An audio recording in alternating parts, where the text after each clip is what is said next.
এ পর্যন্ত আপনারা সবাই শুনেছেন আমাদের পূর্ববর্তী বক্তাতে। আর দেশে গত 16 বছর কি হয়েছে এটা সবাই জানেন। আর গত 18 মাস যাবৎ জুলাইোত্তর পরিবেশে কি কি হচ্ছে সেটাও আমরা সবাই জানি। পাশে নতুন করে বক্তৃতা দেওয়ার কিছু নাই। আমি যা বলবো আপনাদের কথাই বলবো, দেশের কথাই বলবো, এটা তো আমরা সবাই জানি। আমাদের লক্ষ্য দুইটা, মেইন লক্ষ্য দুইটা। একটা হচ্ছে জুলাই স্পিরিট ধারণ করা এবং নতুন বন্দোবস্তের বাংলাদেশ গড়া। আর এটা করতে হলে দ্বিতীয় মেইন যেটা, ভারতীয় আধিপত্যবাদ রুখে দেয়া।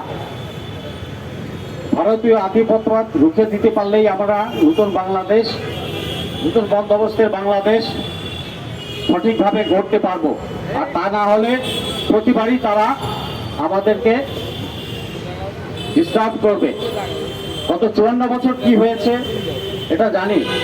আমরা একটা পতাকা পেয়েছি, আমরা পাকিস্তান থেকে সেপারেট হয়েছি, আমাদের একটা মানচিত্র ছিল, বাট দেশের কন্ট্রোল আমাদের হাতে ছিল না।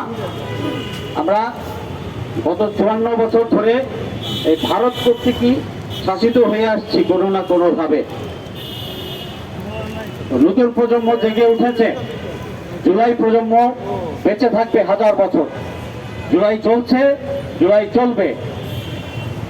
এবং ভারতীয় আধিপত্যবাদ চিরতরে রুখে দিতে হবে। আর এই জন্য দরকার আমার আপনার সকলের ভিতরে সচেতনতা, দেশজ চিন্তা করতে হবে। নিজের দেশকে উন্নত করতে হলে দেশজ চিন্তা করতে হবে, দেশকে নিয়ে ভাবতে হবে। দেশের শত্রুদেরকে কোনোভাবে ছাড় দেওয়া যাবে না, ভারতীয় দালালদেরকে কোনোভাবে ছাড় দেওয়া যাবে না।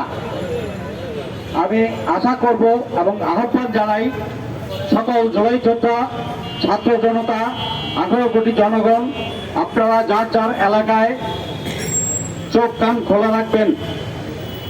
ভারতীয় কোনো দোসর বা ভারতীয় দালাল এদেশে যদি আর কোনো ষড়যন্ত্র করতে না পারে, আর কোনো ক্ষতি করতে না পারে, আর যেন একটা মায়ের সন্তানের রক্ত না ঝরে। আমরা হাদিকে হারিয়েছি, হাদির হত্যাকারীদের এখন পর্যন্ত ধরা হয় নাই।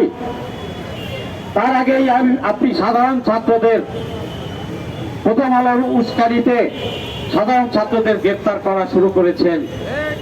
এর পরিণাম ভালো হবে না বলছি। জুলাই যোদ্ধারা দ্বিতীয়বার জেগে উঠলে বাকি শয়তান লেসপেন্সার যারা আছেন তারা কেউ রেহাই পাবেন না, কেউ রেহাই পাবেন না। হাসিনা পুরা রাষ্ট্রযন্ত্র নিয়ে বসেছিল, তাকে এই ছাত্র জনতা, দুধের বাচ্চা, জুলাই যোদ্ধারা উড়িয়ে দিয়েছে, পরিবারে উড়িয়ে দিয়েছে আল্লাহর দয়ায়।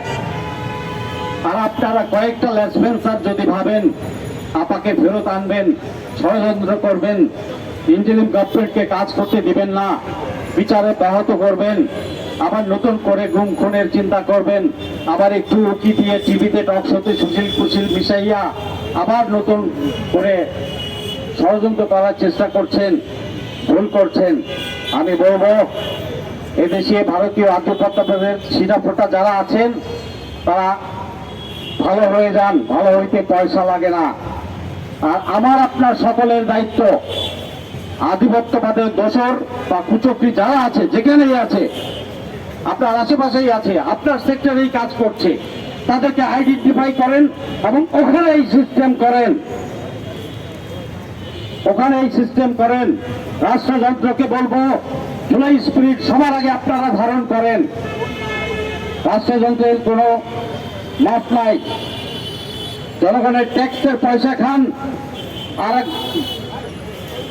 ফেলে দুলে নতুন করে ষড়যন্ত্র করার জন্য তৈরি হচ্ছেন। ভুলে যাবেন না, জনগণ ছেড়ে দেবে না, জনগণ জেগে উঠেছে।